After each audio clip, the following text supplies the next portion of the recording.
नैनीताल दुग्ध संघ का 73वां वार्षिक सामान्य निकाय अधिवेशन आयोजित हुआ, जिसमें दुग्ध विकास मंत्री सौरभ बहुगुणा ने शिरकत की। अधिवेशन में जिला पंचायत अध्यक्ष, विधायक सहित जिले के सभी दुग्ध समितियों के दुग्ध उत्पादक भी मौजूद रहे। नवभारत समाचार हल्द्वानी से मुन्ना अंसारी की रिपोर्ट। एक कोशिश है कि जब से मैंने मंत्रालय संभाला है, मेरी ये कोशिश रही है कि जो हमारे दुग्ध पालक हैं, जो पशुपालक हैं, इनको सरकार राहत देने का काम करे।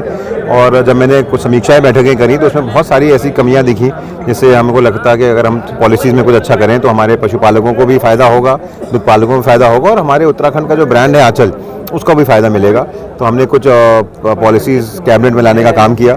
सबसे बड़ी पॉलिसी जो उत्तराखंड में हम लाए हैं वो 50% भूसे पे सब्सिडी दी है, क्योंकि भूसे के रेट बहुत ज़्यादा बढ़ गए थे जिससे हमारे पशुपालकों को समस्याएं हो रही थी। उसके बाद हमने साइलेज पे जो हमारे पशुपालक जुड़े हुए हैं सोसाइटियों के द्वारा, हमारे दुग्ध सोसाइटियों के द्वारा 53,000 ऐसे लोग उत्तराखंड में जुड़े हैं और उनको हमने 50% से 75% साइलेज पे सब्सिडी देने का काम किया। प्रोत्साहन राशि जो पिछले साल की फंसी हुई थी उसको हमने एक मुश्त 22 करोड़ रुपये रिलीज़ करने का काम किया जैसी सरकार में आए। और जो अगले इस साल की जो प्रोत्साहन राशि है 4 रुपये 22 करोड़ रुपये, वो हमको इन एडवांस हमने सरकार से बजट में ली है, तो ताकि हमारे दुग्ध पालकों को और पशुपालकों को कोई प्रॉब्लम ना आए।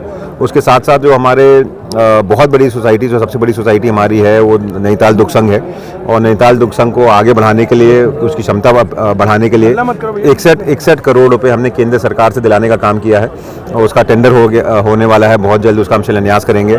चंपावत दुग्ध संघ को बढ़ाने के लिए हमने 7 करोड़ रुपये वहाँ पे क्षमता बढ़ाने के लिए रिलीज़ किया है। तो एक कोशिश है हमारी कि उत्तराखंड के जो पशुपालक और दुग्ध पालक हैं उनको लगातार सरकार उनके साथ खड़ी रहे।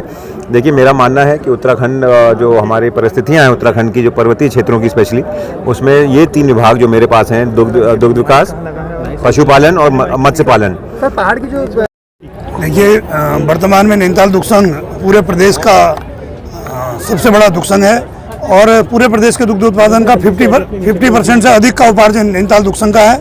और ऐसे ही मार्केटिंग में भी जो टोटल मार्केटिंग है उसका 50% से ऊपर नैनीताल दुग्ध संघ विपणन भी कर रहा है। और मैं आपके संज्ञान में लाना चाहता हूं कि हमने लगभग 2 करोड़ रुपए अपने लाभ में से उत्पादकों को ट्रांसफ़र करे हैं प्रोत्साहन के रूप में दिवाली पे, और उसके बाद भी लगभग 1 करोड़ 5 लाख रुपया हमारा शुद्ध लाभ रहा है और उसका आज हमने सदन के पटल पर बजट को रखा है। और निश्चित रूप से 10% की ग्रोथ पर्वतीय क्षेत्र में उपार्जन में है, और जो ऐतिहासिक है, जहां पूरे प्रदेश और अगल बगल के राज्यों में दूध में नेगेटिव उपार्जन है, लेकिन पहाड़ के 5 ब्लॉकों में 12% का ग्रोथ है और टोटल में हम पिछले बार से 2% की ग्रोथ में वर्तमान में हम चल रहे हैं। लेकिन बोरा जी, कुछ दुग्ध उत्पादकों ने यहाँ पे कुछ हंगामा भी कराया। उन्होंने कहा कि हमारी सुनी नहीं जाती। पिछली बार 5% की कुछ बढ़ोतरी की बात मंत्री जी द्वारा की गई थी, लेकिन अभी तक उसकी कोई मांग पूरी नहीं हुई। देखिए, निश्चित रूप से मैं कह सकता हूँ कि 29,000 दुग्ध उत्पादकों को लाभ देने के लिए मैं और मेरी प्रबंधक कमेटी और दुग्ध संघ के सभी अधिकारी कर्मचारी निरंतर प्रयास कर रहे हैं, और जिसका